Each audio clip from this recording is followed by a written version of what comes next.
Le roi Henri VIII est la seule à lui avoir donné un fils en bonne santé, Bessie Blount, a influencé l'homme le plus puissant du monde. Mais sa fin fut véritablement honteuse. Elizabeth Bessie Blount était prédestinée à son destin douteux dès le départ.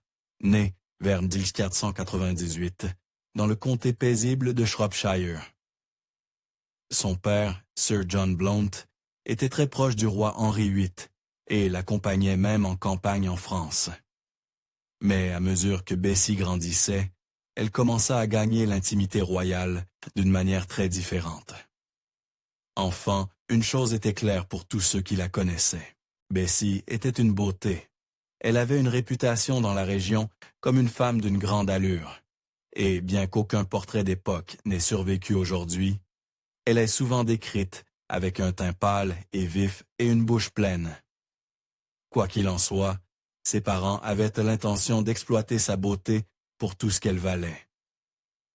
Bessie et sa mère Catherine étaient probablement très proches pour une raison assez improbable. Elles étaient très proches en âge. Catherine s'était mariée à seulement 10 ans et avait donné naissance à sa fille Bessie vers l'âge de 16 ans. Pas exactement un modèle de maturité pour Bessie, ce qui pourrait expliquer pourquoi sa vie a pris une tournure si scandaleuse. Quand la petite Bessie n'avait que 12 ans, son destin frappa à sa porte. Ses parents ambitieux l'envoyèrent devenir demoiselle d'honneur de la reine espagnole, Catherine d'Aragon, la première épouse du roi Henri VIII. C'était une position extrêmement compétitive et convoitée. On pourrait donc penser que Bessie serait reconnaissante pour cette opportunité. Mais ce ne fut pas le cas. Très peu de gens savent à quel point le processus pour devenir une dame d'honneur royale était éprouvant. Bessie dut passer des tests de beauté, de grâce et de bonne manière pour obtenir le rôle. Mais elle surpassa toutes les attentes avec son énergie de jeune fille. Elle était particulièrement renommée pour ses talents en musique et en danse, si bien qu'il ne fallut pas longtemps avant qu'elle n'attire l'attention du roi Henri. Selon un historien, Bessie était aussi proche que possible de l'idéal féminin du roi Henri. Elle était jeune, belle et intelligente, ainsi que vive et en bonne santé physique. La reine Catherine d'Aragon, en revanche, était presque une décennie plus âgée que Bessie. Elle était également pratique et extrêmement pieuse. Comme on pouvait s'y attendre, c'était une recette pour des ennuis. Nous savons presque exactement quand et où le roi Henri fut séduit par Bessie, lors d'un bal masqué à la cour en 1514. Pendant le règne d'Henri, ces bals masqués étaient des scènes de frénésie colorée, et les compétences sensuelles de Bessie sur la piste de danse attirèrent dans le roi robuste. Cependant, il y avait un gros problème, mais ce n'est peut-être pas ce que vous pensez. Oui, Bessie était au service de l'épouse royale d'Henri, mais ce n'était même pas la partie la plus gênante de leur liaison. Selon l'historienne Philippa Jones, le vrai problème était que Henri était éperdument amoureux de Bessie, et sa passion menaçait de se révéler au grand jour, devant toute la cour. Vous savez, les rois étaient censés garder leurs aventures discrètes. Il dut donc recourir à des mesures désespérées. Henri garda sa relation avec Bessie sous clé, et il était devenu très habile au fil des ans à garder ses escapades amoureuses secrètes. Il y avait cependant un indice de la vérité. En juillet 1514, Henri envoya à son père une somme coquette de 146 livres, équivalent à plus de 200 000 $ aujourd'hui. Ce geste de mécène semble un peu répugnant, mais cela empire encore. Selon les estimations de certains historiens, lorsque le roi Henri, âgé de 23 ans, rencontra et séduisit Bessie, elle n'avait que 13 ans. En fait, quand on considère que les régimes alimentaires de l'époque n'étaient pas des plus sains, et que beaucoup de femmes avaient une puberté tardive, il est très probable que Bessie était pratiquement une enfant lorsqu'elle rencontra le roi. Cependant, la cour d'Henri, à l'époque, était à son apogée, et il ne se retint pas avec sa nouvelle passion adolescente. Jouant le rôle du chevalier courtois, il envoya probablement à la jeune fille des lettres d'amour poétiques et lui offrit des cadeaux coûteux et des friandises pour son plaisir. Comment une adolescente aurait-elle pu résister? Dommage, tout cela finit par tourner au vinaigre. Outre la passion indéfectible d'Henri pour Bessie, il y avait une autre raison pour laquelle leur relation était remarquable. En général, les rois prenaient des maîtresses déjà mariées, afin que, si elles tombaient enceintes, ils puissent toujours faire passer le bébé pour celui du mari. Bessie n'avait pas une telle protection, et tout cela reviendrait la hanter. Maintenant, Bessie eut de la chance avec le roi Henri VIII, du moins en ce qui concerne l'apparence. Bien que le roi soit devenu notoirement obèse et malade dans ses vieux jours, Bessie l'eut dans ses années de gloire, quand il était athlétique, vif et intelligent, avec des cheveux auburn flamboyants et une étincelle dans les yeux. Parce que Bessie était si proche de Catherine d'Aragon, elle avait une place de choix pour assister au désastre qu'était le mariage royal. Le roi Henri était désespéré d'avoir un fils, mais Catherine enchaînait les fausses couches. Puis, quand Catherine eut enfin un bébé en bonne santé en 1516, ce fut une fille, la future reine Marie d'Angleterre. Henri commença à craindre de ne jamais avoir de fils, et vous pouvez parier que Bessie utilisa cela à son avantage.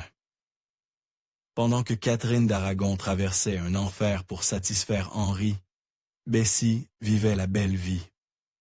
Leur liaison dura des années, plus longtemps que toutes ses autres aventures. Ainsi, alors qu'Henri était déçu par sa nouvelle-née Marie, il alla se plaindre dans la chambre de Bessie. Et puis, les choses devinrent encore plus scandaleuses. Fin 1518, Bessie reçut un choc énorme. Elle était enceinte, et le père n'était autre que le roi d'Angleterre. Sur une note plus étrange, Bessie conçut avec Henri à peu près au même moment où Catherine d'Aragon était enceinte à nouveau, d'une fille mort-née. Le destin de Bessie, cependant, fut bien différent. Alors que Catherine pleurait sa fille mort-née, le ventre de Bessie s'arrondissait joyeusement. En fait, c'était une situation si tendue et inconvenante qu'Henri, dans un rare moment de bon sens, fit déplacer Bessie dans un cloître religieux isolé, loin du palais royal.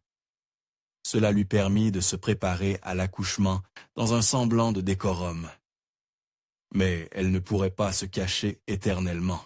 Bessie entra en travail en juin 1519, où Henri fit surveiller sa maîtresse comme un faucon par ses aides, et son bébé choqua tous les présents. C'était tout ce qu'Henri avait toujours désiré. Un bébé garçon en bonne santé. Et dès cet instant, la vie de Bessie ne fut plus jamais la même. Quand Bessie donna naissance au petit Henry Fitzroy, ce ne fut pas seulement un triomphe personnel. C'était bien plus sombre que cela. Après des années aux côtés de Catherine d'Aragon sans héritier mâle, Bessie prouva au roi qu'il pouvait avoir des fils, et que le problème devait venir de Catherine elle-même. C'était le début de la fin pour Catherine, et Bessie était au cœur de l'affaire. Quand Henri VIII apprit la naissance de son fils nouveau-né, bien qu'illégitime, il était aux anges. Il nomma même l'enfant Henry Fitzroy, un nom qui a plusieurs significations. Premièrement, Henri reconnaissait officiellement l'enfant de Bessie comme le sien. Deuxièmement, Fitzroy était une manière peu subtile de dire « fils du roi », au cas où Catherine d'Aragon ne l'aurait pas compris. Mais la mesquinerie d'Henri ne s'arrêta pas là. Henri VIII n'était rien sinon vulgaire, et la manière dont il choisit d'annoncer la naissance du petit Henri au monde redéfinit le mot insensible. Probablement, lorsque Catherine d'Aragon était absente, donnant un banquet à ses amis proches, Henri saisit l'opportunité de parader avec son fils illégitime devant toute la cour. Très élégant, mais Bessie attira aussi l'attention sur elle, parce que Bessie avait donné à Henri son fils tant attendu, illégitime ou non, une expression populaire à son sujet persista à partir de l'époque des Tudors. Béni soit Bessie Blount. Vous savez que vous êtes entré dans les annales de l'histoire quand les habitués des tavernes utilisent votre nom dans leur toast. Très rapidement après que Bessie eut traversé les épreuves de l'accouchement, le roi porta à sa maîtresse préférée un coup choquant. Henri mit soudainement fin à leur relation. Les raisons de leur rupture restent mystérieuses, mais cela pourrait avoir un rapport avec le fait que, depuis que Bessie avait prouvé qu'il pouvait avoir des fils, Henri n'avait plus besoin d'elle. Cependant, certains historiens pointent une raison encore plus cruelle. Selon un historien, l'accouchement de Bessie aurait soudainement fait ressentir au roi du dégoût pour sa maîtresse. Pour le roi, les bébés étaient pour les épouses, et non pour les maîtresses, qui devaient appartenir à un royaume plus éthéré de fantaisie chevaleresque. Mais il pourrait y avoir un autre facteur à l'origine de la rupture, et celui-ci est vraiment renversant. Juste après qu'Henri eut poussé la pauvre Bessie hors de sa porte tournante de femme, Mary Boleyn entra.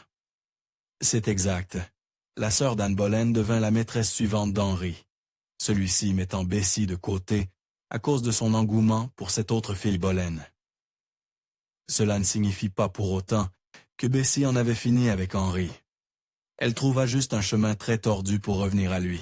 Aujourd'hui, nous savons qu'Anne Boleyn devint la seconde épouse malchanceuse du roi Henri VIII, et non Bessie. Pourtant, les nobles d'Henri auraient pu être perplexes face à son choix d'Anne plutôt que Bessie. Anne était réputée ensorcelante, mais selon un courtisan qui connaissait les deux femmes, Bessie Blount était encore plus belle qu'Anne Boleyn elle-même. Henri voulait marier Bessie rapidement après que leur relation se fût refroidie, et se mit à lui chercher un époux. Mais il n'aurait pas pu choisir pire mari. Bessie épousa Gilbert Talboys, le baron de Kyme, lors d'une cérémonie arrangée en 1522. Pourtant, il y avait un aspect sinistre à son jour spécial. La famille de Gilbert avait une histoire de folie. Bessie dut ressentir une autre cruauté lorsqu'elle épousa Gilbert. Cela signifiait qu'elle devait s'éloigner encore plus de son fils. Après tout, Henry Fitzroy était le fils reconnu du roi, et les officiels du palais prirent immédiatement en charge son éducation et son élevage.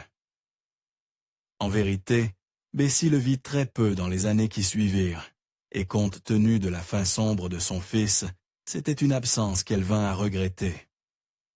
Malgré le fait qu'elle n'était pas autorisée à voir beaucoup son fils, Bessie faisait assurément compter chaque minute. Elle rendait régulièrement, bien que rarement, visite à Henry Fitzroy, lui apportant souvent des cadeaux extravagants comme un pourpoint de satin blanc, et à un moment, 2 chevaux entiers. Apparemment, le fils de Bessie avait hérité de l'amour de ses parents pour l'équitation. Bessie était censée s'installer avec Gilbert et sa famille, littéralement folle, et elle fit de son mieux, du moins au début. Elle eut 3 enfants avec Gilbert et tenta de faire bonne figure, mais 2 de ces moments furent indiciblement cruels. En 1530, Gilbert décéda, laissant Bessie seule une fois de plus. Sauf que c'est là que les loups vinrent frapper à sa porte.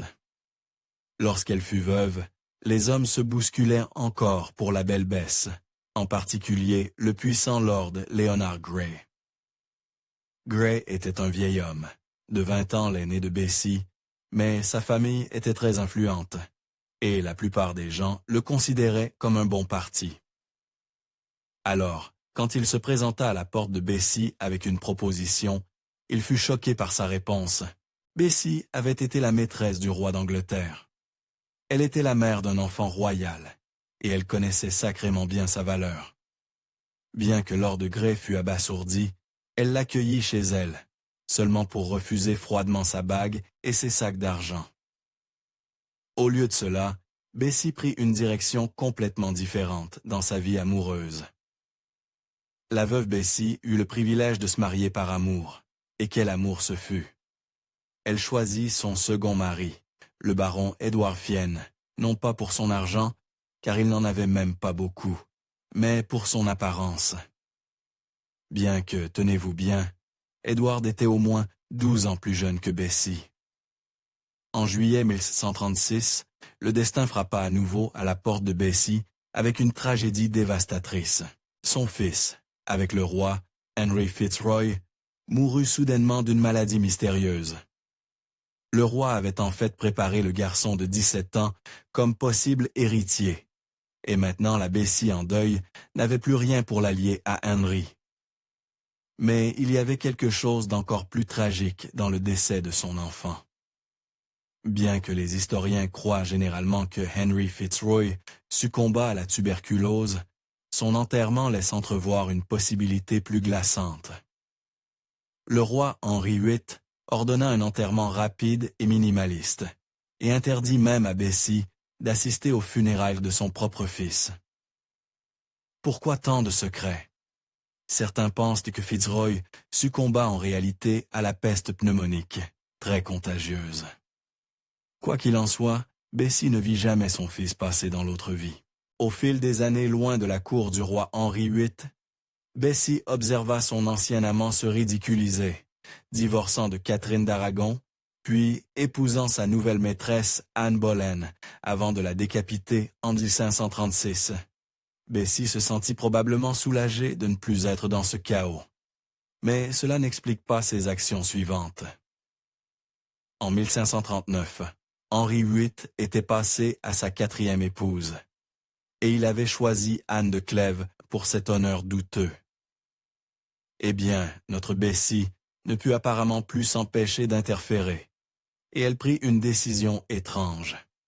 Elle fit un retour triomphal à la cour. En tant que dame d'honneur d'Anne de Clèves, ce n'est jamais une bonne idée de se lier d'amitié avec la nouvelle flamme de son ex, et cela se passa particulièrement mal. Bessie Blount pourrait bien être la maîtresse la plus maudite de l'histoire. Non seulement elle et son bébé garçon furent le glas du mariage d'Henri avec Catherine d'Aragon, mais sa présence ne fit pas non plus de grandes choses pour Anne de Clèves. À peine Anne était-elle entrée à la cour d'Henri qu'il cherchait à divorcer d'elle. Et même si Henri l'utilisa puis la rejeta, Bessie Blount avait apparemment un cœur d'or. Les archives historiques indiquent que, même longtemps après la fin de leur relation, et après que le roi l'eut mariée à un fou, Henri et la bonne maîtresse Bess échangèrent des cadeaux de Nouvel An. À l'époque où elle était dame d'honneur d'Anne de Clèves, Bessie commença à souffrir d'une maladie mystérieuse si grave qu'elle mit fin à son emploi. Bessie retourna auprès de son mari pour récupérer et n'eut jamais l'occasion de servir la reine suivante d'Henri, Catherine Howard. Son congé de maladie se révéla fatal et mystérieux. En 1539 ou 1540, la maîtresse la plus importante d'Henri, Bessie Blount, était morte. Pour de nombreux historiens aujourd'hui, la meilleure hypothèse est que lorsque Bessie quitta le service de la reine, elle souffrait tragiquement de la même maladie que celle qui emporta son fils. La tuberculose, ou comme on l'appelait alors, la consomption. Cependant, lorsque Bessie mourut, son décès survint, peu après qu'elle eut donné naissance à sa 3e fille, Margaret, ce qui a conduit certains historiens à croire que sa fin pourrait avoir été encore plus sombre que la tuberculose. La pauvre Bessie pourrait être morte soit en couche, soit de complications après l'accouchement. Bien que Bessie Blount ait probablement atteint l'âge relativement avancé pour l'époque des Tudors de 40 ou 41 ans, et bien qu'elle ait influencé l'un des hommes les plus puissants de l'histoire, sa fin fut totalement honteuse. Elle fut si mise à l'écart par l'histoire que, même aujourd'hui, nous ne savons pas où elle est enterrée. Alors, qu'est-ce qui vous a le plus intéressé dans l'histoire de Bessie? Était-ce ses moments de maîtresse avec le roi Henri? Était-ce son mariage insensé? Ou était-ce le fait qu'elle ait décidé de revenir auprès du roi Henri après qu'il l'eût rejetée? Dites-le nous dans les commentaires, et si vous avez aimé cette histoire, assurez-vous de cliquer sur le bouton « J'aime ».